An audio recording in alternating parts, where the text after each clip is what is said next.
So I haven't planned this video at all, so let that be my hamartia.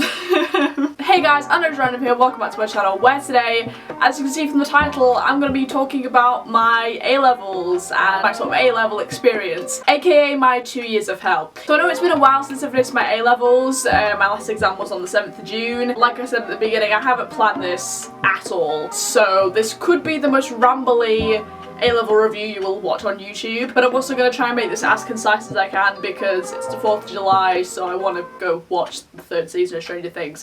So we're going to get this video done, and then that's going to be my plan for the rest of the day. So before we get into the review, just thought I would outline, if you guys have never seen this space before, what my A-level subjects actually were.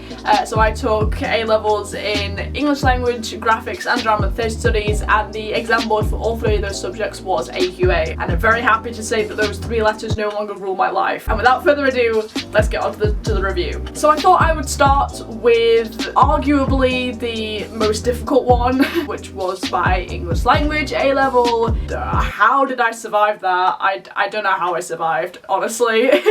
Going into A-level English Language, I would first of all say it is so different to the GCSE. In A-level English Language, you are focusing more on linguistics. It is a course designed for people who want to go into linguistics. Another tip I would probably give for people studying this subject: learn your terminology. Learn your terminology. Please, just do it. It will help you so much throughout studying this subject. Honestly, I cannot stress enough how much learning the terminology helps, and it is a core, actually essential part of this A-level. Especially if you're doing the AQA exam board, you probably know that the AQA are obsessed with examples. This is the case with A-level English Language. You have to label everything. I don't think I was expecting how much specific terminology you have to learn, but I made a big Quizlet set at the start of Upper 6th, which, you know, I kind of regret doing that now. I wish I would have done that earlier. If you can, please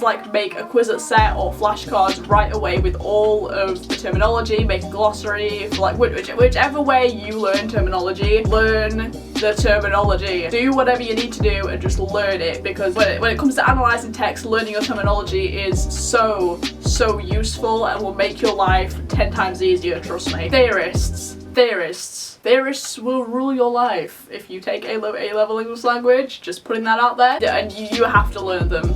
You just do. You don't necessarily have to learn all of them, you just have to know like the core ones. My 6th form made documents for us where they highlighted the core and the extension theorists, so for those of us who had to get higher grades, then we would learn the extension theorists on top of the core ones, but I just didn't have the brain capacity for that. Definitely get your sort of core theorists down, because then you can build on top of that with like things from the texts that you get given. That kind of brings a segue onto the papers. Some papers you do have choices with the questions that you answer, especially on paper 2. Paper 2 is the diversity versus change sort of part of the course. Personally, I always went with the change question just because it's such a narrow question. The exam board can't really go very far with it. They can kind of go language is in decline or language change is inevitable, but they can't really go as far into sort of the factors that affect language in language change than they can in diversity. Diversity is such a wider question. If you can learn like a lot of information about different topics and you find that genuinely interesting, then yes, do go with diversity, especially if they give you a bad change question, which they kind of did this year, but we ploughed through it, it's fine. But personally, I prefer narrower questions because I don't really like my brain being filled with a lot of information, so I definitely chose the change question, and I don't regret choosing the change question, because it meant that I wasn't stressing myself out trying to learn a billion theorists and all these terminology and ideas from all these different topics. You have to learn an element of that for paper 1, but not as much as you do for the diversity question on paper 2. So if you like narrow questions, go with the language change question on paper 2. That is my advice in terms of the papers. What else? See, this is what happens when I don't plan these things. I'm just here like stood awkwardly in front of the camera. It's like, what do I say? I don't think I can really say that much else about English language, so let's move on to graphics. So graphics, I don't really know what I can say about this subject, to be honest, because with it being an art subject, it's obviously a lot of just your own creativity and how you tackle briefs and such. I suppose my advice there would be get your teacher's help and get your teacher's advice on your work, because I didn't because of drama. I think my experience in graphics could have actually been a bit better, just personally, but I'm not going to go into that too much because that involves a lot of like teaching, and I don't want to mention teachers and things because people from my sixth form watch my videos, and I don't want my name to get dragged through the mud, so I'm not going to mention teaching. Keeping it safe. In terms of actual content and the actual course itself, I didn't mind it. Yeah, it was quite an enjoyable course actually. I really did enjoy doing it, and it definitely did set me up to do my graphic design course at university. If you guys don't know, in September I'm going off to the University of Bolton to do a graphic design degree, so it definitely set me up well for that. My advice really in terms of how you can really help yourself while doing this course is to ask teachers for advice on your work, especially before you print stuff in your final exam, because as I know from personal experience, I should have done that coursework exam. But yeah, in terms of the actual final exam, there's a coursework project and then an exam project. The coursework project, you choose whatever subject you want to do. For me, I did travel themed stationery. If you want to, you can like kind of pretend that you're collaborating with the brand, so I did Jet2.com and Paperchase. And then for the exam, AQA sent out question booklets which include several different briefs. When we got them, my teacher just read them all out, and we like wrote down the names of the ones that we were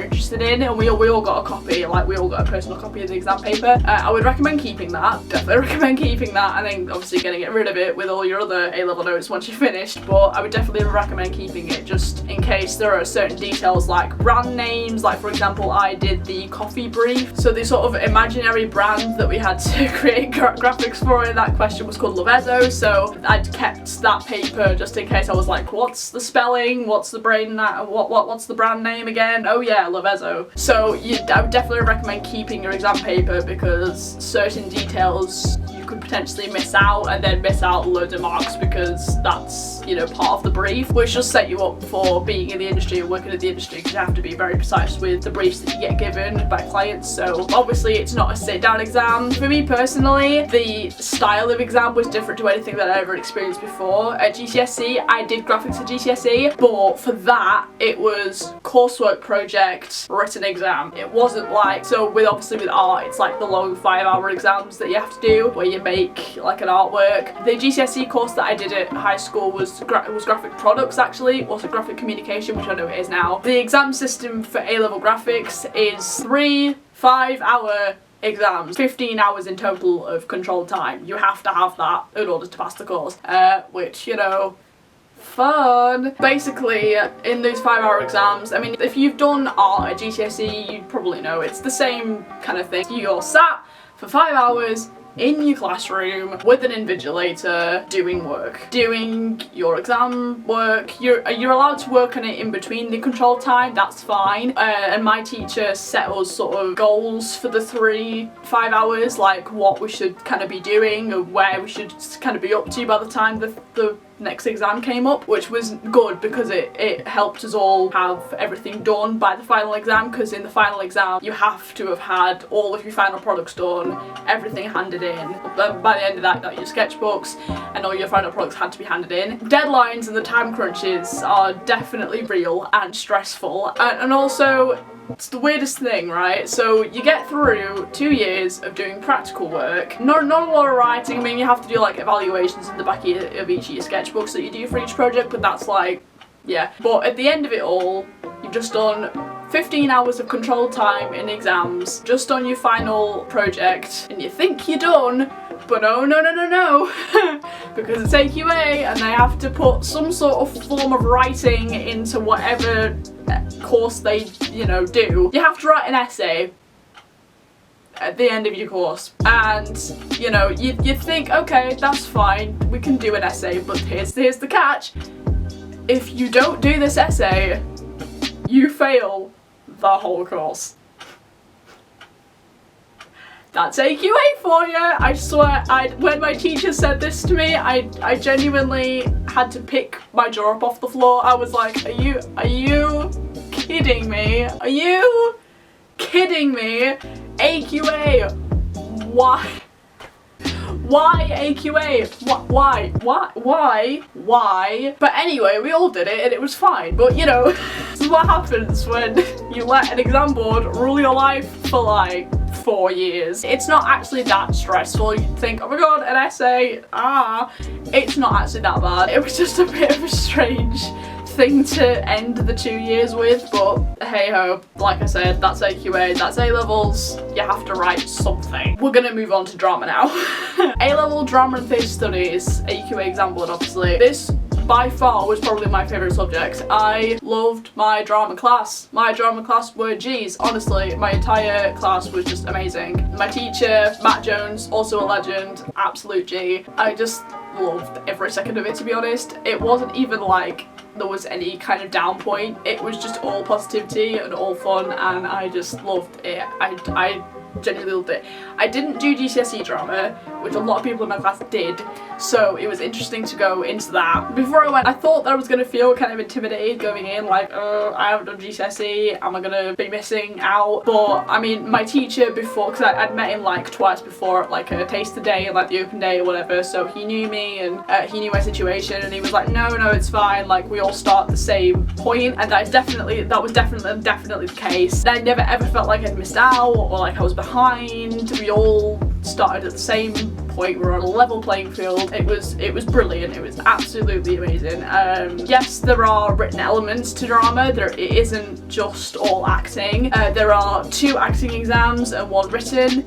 You have to do a devised piece and then a scripted piece. For my devised piece, the group that I worked with was incredible. I loved every second of working with them. Interestingly, we did our piece on money and how money sort of controls the world and us, and it was originally kind of sparked from the idea of the fact that money is literally just paper or plastic and bits of metal, and that rules everything. Like, that rules our entire world and our entire perception of society and such. And it was an interesting idea, and I definitely enjoyed exploring it. We got into some deep chats, some deep chats. And my scripted piece, Danielle, if you're watching this, what a legend. We did a extract from a play called The Doll's House by Henrik Ibsen. If you guys are familiar with the play, it was the scene where Nora meets Mrs. Lind and she tells Mrs. Lind about the whole loan situation. I was Nora, Danielle was Mrs. Lind. It was just the most incredible experience. Yes, there are written parts, like I said, attached to those 2 coursework pieces. You have to do a logbook, which my teacher was very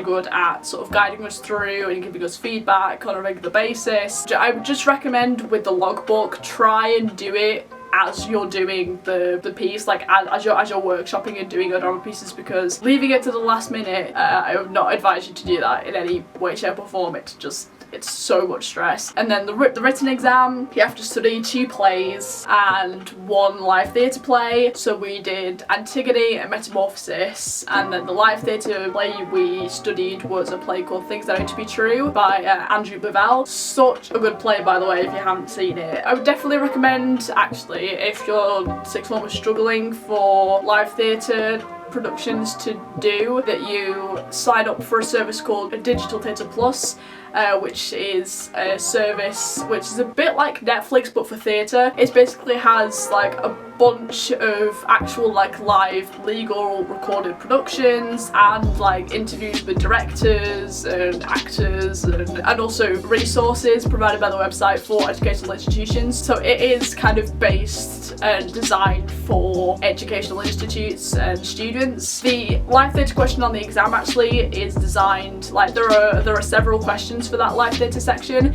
and they are designed for any live theatre production you've ever seen. Like it literally, that whole purpose of that question is take a production you've seen and analyse either like the actors or the lighting or the ensemble work, whatever. Like it's literally designed for any piece of theatre ever.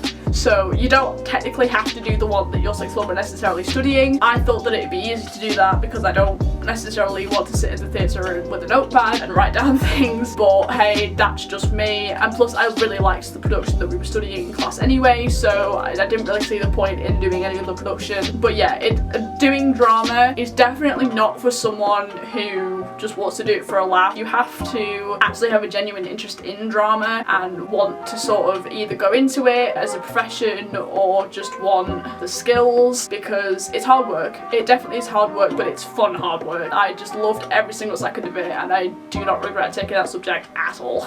So yeah, I suppose that's my weird sort of rambly experience with my A-levels, and I hope some of you guys perhaps found some of the advice that I gave you in this video helpful if you were thinking about doing either of those subjects, especially with the exam boards that I did them with. So yeah, I didn't plan this. I should have done. This is probably going to be a heck of a job to edit, so Anna in the future editing this video, good luck.